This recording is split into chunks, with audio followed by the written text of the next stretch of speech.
Hey everyone, Terrence Williams here, and in today's video, I will be answering some of your questions about running a small business, what goes on behind the scenes, tips and tricks, advice, all of that stuff. I had asked y'all a little bit ago on Instagram to ask me some questions because I do run my own small business, Terrence Williams Designs. I do it full time. It is my main source of income, and it has been very successful business, so I wanted to share some of my insights. So let's dive right in and answer some of your questions. The first question is best way to go about starting an online shop from scratch.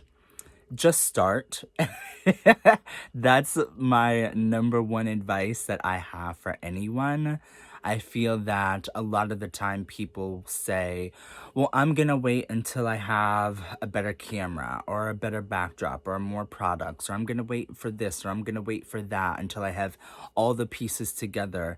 And truthfully, you're almost never going to have all the pieces together when you are just starting out. So I say just start, even without all the pieces together, because as your business grows and as your business gets bigger and better, you'll collect all of those pieces.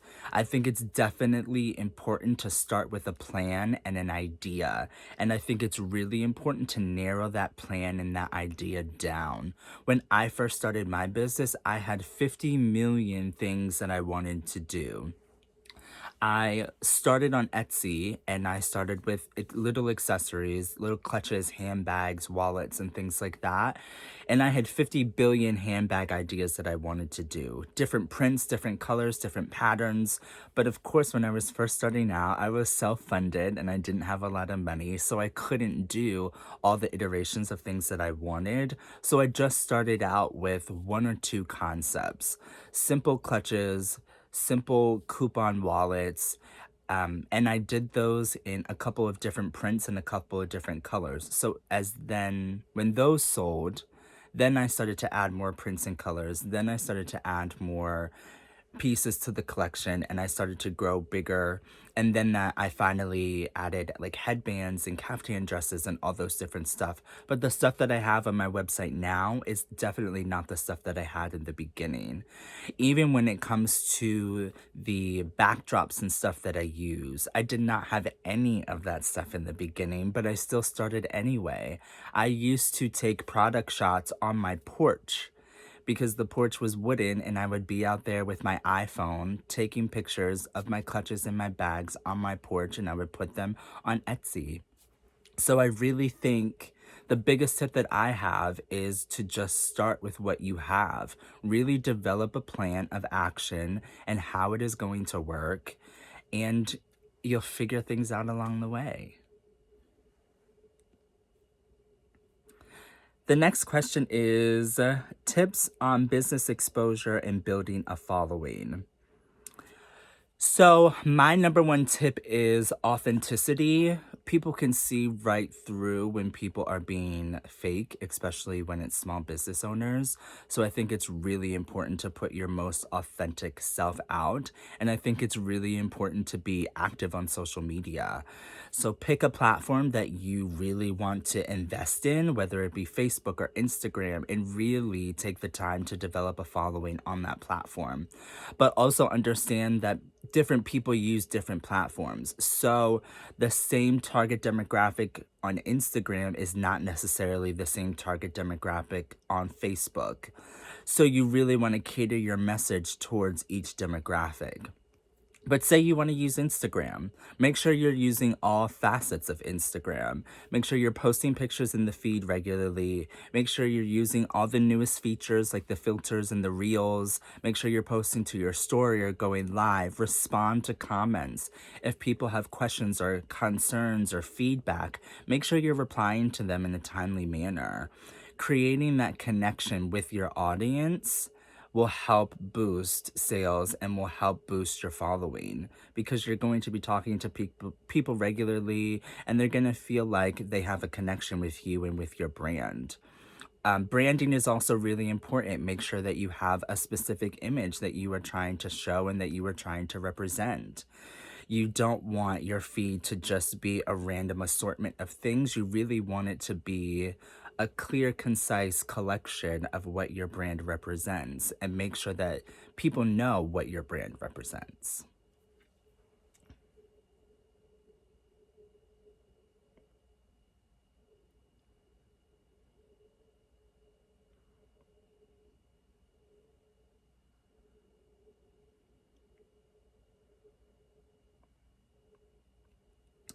The next question is any good tips for marketing self confidence in your small brand?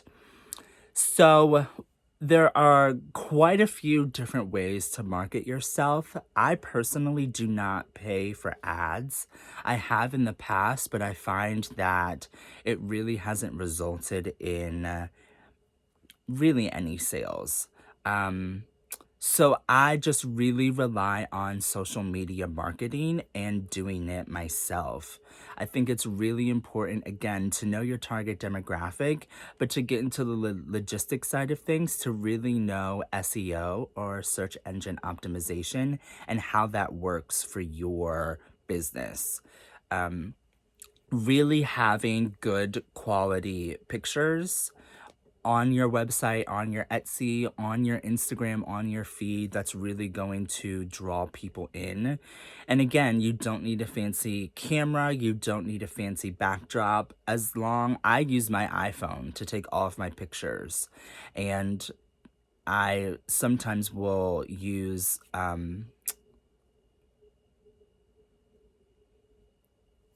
Joanne Fabrics has a cardstock collection and it has different prints of patterns of paper that you can use for scrapbooking and things like that. I will use that for my flat lay shots. It's a couple of cents per piece. I'll just lay it down and I'll take an above camera shot of my headbands or my accessories, and it creates just a really fun background. So really,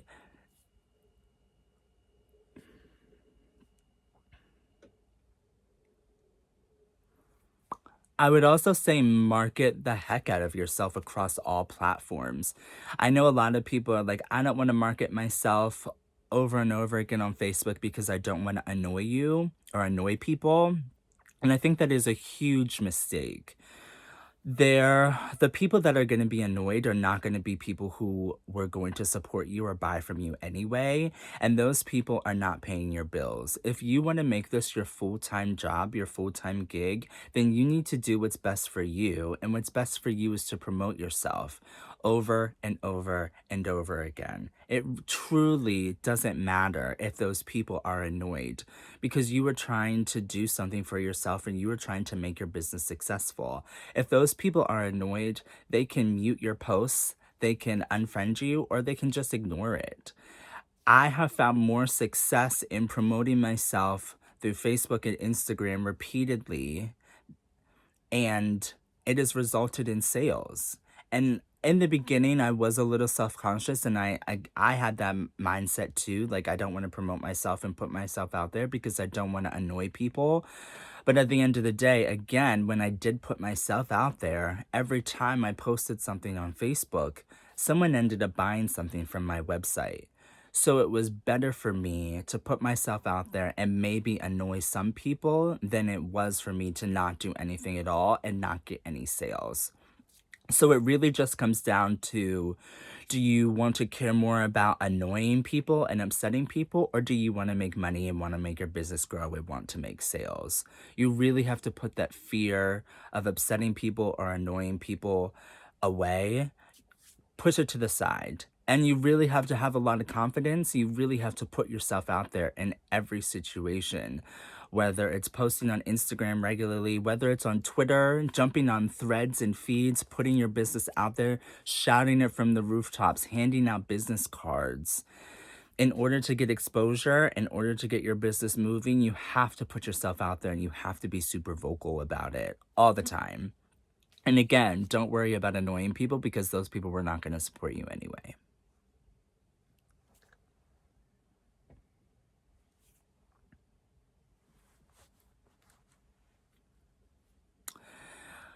Another question is, what are the top three biggest mistakes you see? I would love to avoid them.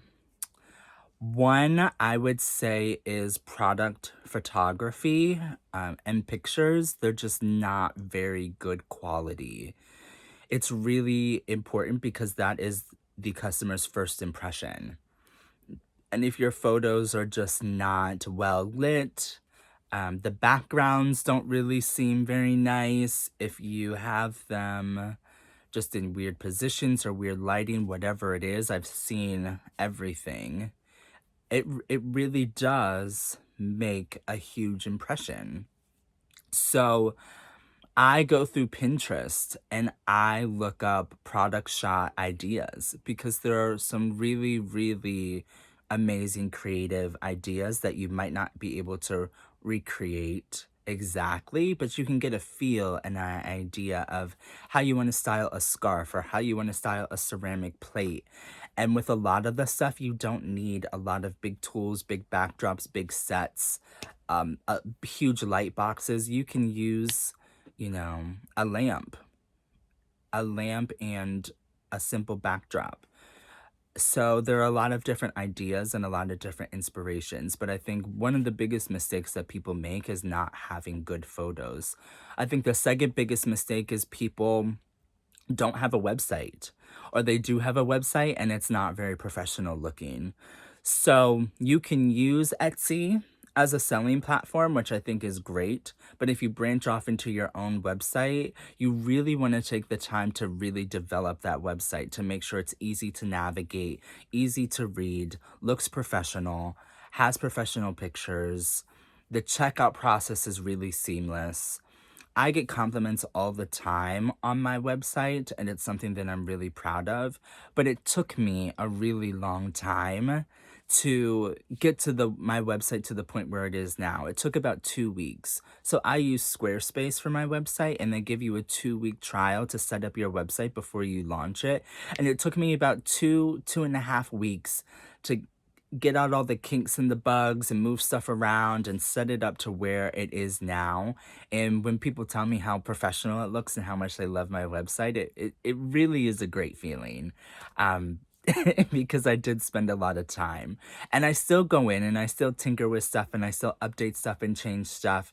And so putting that time and that effort, and it may seem overwhelming, and it is a little overwhelming, but depending on the website, they give you step-by-step instructions on how to do things, how to create layouts, how to add pictures and videos. So it makes it really simple, but it is an investment. So I think the biggest mistake is that people don't make that investment, and instead they will say, DM to purchase or message me to purchase. And I just think that is really embarrassing and it's really unprofessional. Get on a platform where people can make purchases so that they can trust you a little more, because we've seen so many instances of people, DM to purchase, to do this, do that, Venmo me, Cash App, and they get scammed, or it doesn't work out, or something happens and they lose the money and they never get the thing that they ordered. So it just creates a safer environment if you're on a legitimate selling platform or you have a really well established website. The third mistake that I see people make is pricing. They do not price their items accordingly. Some people price most of the time too low. I really haven't seen people price too high, but the pricing too low is really detrimental because one, you're not going to be able to make a profit. You might be breaking even, but a lot of the times you're not even breaking even. And then two, it's an issue because it sets the standard for other sellers. So when other sellers are actually pricing their items where they should be priced and how they should be priced, it makes it look like our stuff is overpriced when really it's not. It's where it should be priced. So you need to price your things fairly. You deserve to get paid for your work and your effort. And I was like this in the beginning too. I was terrified to price my items too high because at the end of the day, it felt like I was asking people for money and asking people to buy my stuff. And I wasn't confident in my skill set. I wasn't confident in myself. I wasn't confident in the things that I was selling. In my mind, I was thinking it's good enough for me, but I don't think it's good enough to sell or good enough for other people or good enough. It's good enough to sell, but not at the price point that I want to sell it. But when I made the transition from just doing this as a hobby to doing it full time, I had to stop that self sabotage. I had to get out of my head and I had to say, no, my stuff is good. The proof is in the pudding. People are requesting stuff, buying stuff, leaving 5-star reviews. I can charge more. I can actually charge what it's worth. And so I started to do that. And I think that's a huge thing. If you want to make the transition from just doing this as a hobby to doing it full time, pricing is the number one thing. You're going to have to increase your prices. You're going to have to pay yourself a fair wage. And you're going to have to get comfortable with charging those prices and not necessarily always explaining why you're charging those prices because it's not anyone's business. I used to doubt myself again all the time. I used to say, well, people can go to Walmart and get this for $1. Why would they come to me and buy it? And it's because it's handmade. It's because it's ethically sourced and sustainably produced. It's because it's made with better qualities and better materials.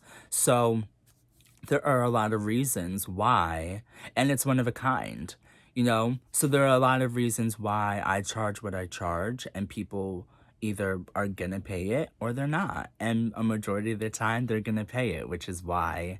And they're fine with paying it because they know that it's handmade. So you have to get the self-doubt and the fear out of your mind. So I think those are the three biggest mistakes. Bad photo quality, not having a website or being on an established e-commerce site, and pricing items too low.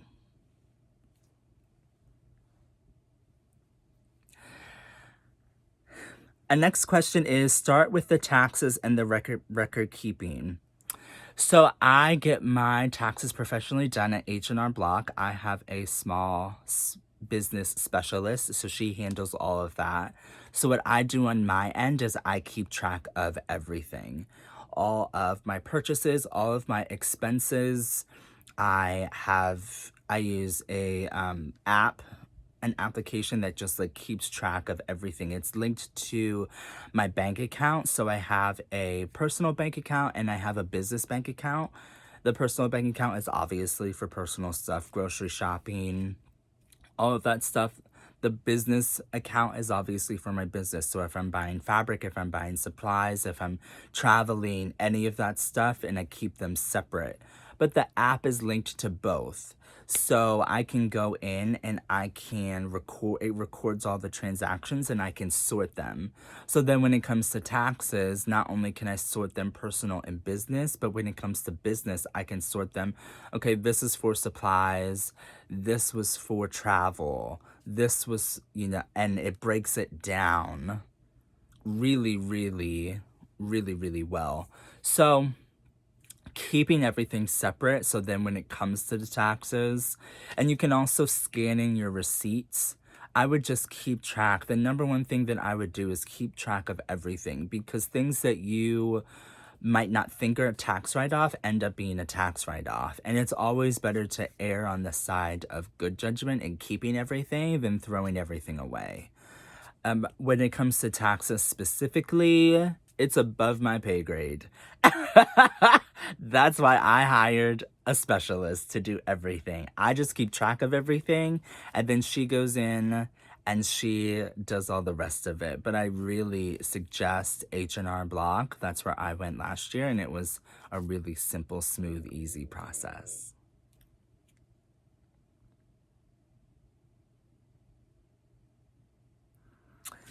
Another question is, how did you go about getting more exposure for your business? Mine lacks traffic to my site. Again, there are a lot of different ways that you can do this, but I'm very, very active on social media. And I'm also very active with talking and collaborating with other people. So sharing other people to my stories, commenting on their posts, following them, engaging with their content, they will then in turn do the same for me. I think for me, what really took my business to the next level was Twitter. Um, People on Twitter, I just put my stuff out there. I'm a content creator. I love creating content and I love making new stuff and creating things, whether it's for my business or whether it's for myself. And people really love to see that. They love to see me sewing, they love to see me making new things. So just putting it out there and just letting people love it and get excited about it and comment on it and share it. And you can do that on Twitter, Facebook, social media, anywhere, really, on social media. So just sharing your stuff, what you're doing, how you're making it. People really, really love a behind the scenes look at what goes into creating your business and creating the things that you make. Instead of just seeing the end product all the time, really show behind the scenes and really try to collaborate and work with and engage with other people. I think that's really, really important.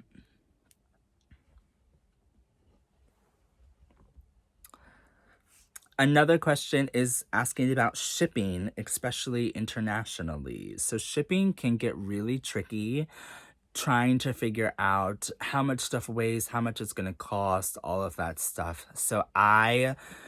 The number one thing that I do is I bought a scale so I can weigh all of my packages.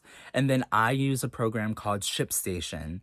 So with ShipStation, I can create different profiles. So I can create a profile if it's a duster. Um, I can enter the package size, the weight, all of that stuff. If it's a headband, I can enter all of the headband information. If it's 2 headbands, 5 headbands, I create different profiles and presets. And then when I click it with all the person's shipping information, it automatically fills everything out for me. You can use ShipStation. The United States Postal Service does the same thing. You just enter all of the information, the height, weight, size, everything of the package, where it's going, where it's coming from, where it's going, all of that information, and it'll calculate the shipping for you. But it's if you're shipping the same stuff over and over and over again, if you're shipping tea towels or ceramic plates and they all are basically the same size and weigh the same, I think it's really important to create shipping profiles so you don't have to go in every time and enter the exact same information. But when it comes to shipping, you really have to go to the United States Postal Service website. That's who I use, and really look at what their shipping entails because they have, priority 2-day shipping, 1-day shipping, and there's different requirements for that. So, really investigating and looking in. And if it doesn't make sense on the website, you can always go in store and ask the staff what the different shipping means, how many days it's going to take, if it goes up to a certain pound amount, all of that information. Just ask as many questions as you can to try to figure it out because shipping gets very, very expensive, and especially international shipping gets very, very expensive. So it's better to ask all the questions and have all the information than to go in blind. And a lot of those websites like ShipStation, they will give you discounts on shipping. So it'll cost less for you to ship stuff through ShipStation. And I think USPS, if you go online, it gives you discounts too.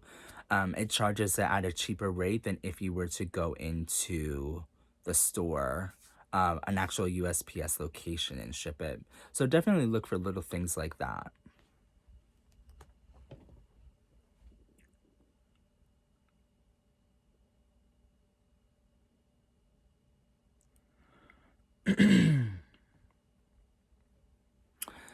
Okay, one of the last questions is, oh, I don't know how to price my work. I want them to be affordable, but I'm afraid I won't make any money. And I touched on this before. Pricing is super, super important. Pricing is not just something that you pull out of a hat. It's not just adding up all of your supplies and multiplying it by 2, and that's how you get your price, because that doesn't take into account paying yourself a fair wage. It doesn't take into account the shipping supplies. It doesn't take into account, the wear and tear on your machine. There are a lot of variables that go into shipping, but I think it's really, really important. Again, especially if you are moving from just a hobby to an actual functioning small business that you run full time, that your pricing is appropriate and that your pricing is fair, but that your pricing is at a place where it will provide you a profit so that you can expand your business, so that you can pay your bills, so that you can live life. I Again, we need to get out of the idea of being scared to price our items at a certain amount, or even being scared to price our items at all. I have learned that it doesn't matter if some people think your price is too high. It doesn't even matter if you self sabotage yourself and think your price is too high. There's going to be someone who doesn't think it's too high and thinks it's in their price range, and they're going to buy it. When I moved my dusters up to the $250 range, I was really nervous because I didn't know if people were going to be comfortable with paying that price.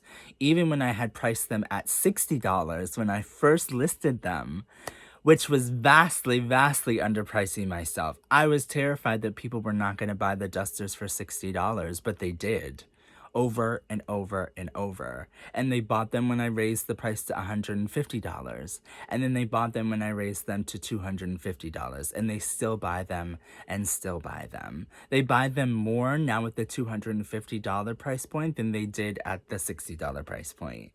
So there's always going to be someone, no matter your price point, who is going to be willing to buy. So you just have to be brave enough and have the courage enough to just say, I'm confident with my price. I'm paying myself a fair wage. I want to do this full time. I'm gonna make it work. So this is the price. And you just have to be confident with it.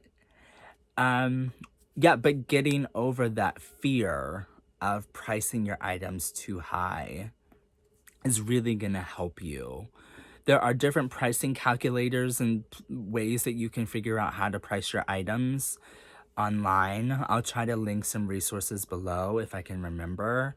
But yeah, pricing is huge. It's vital to make your business work.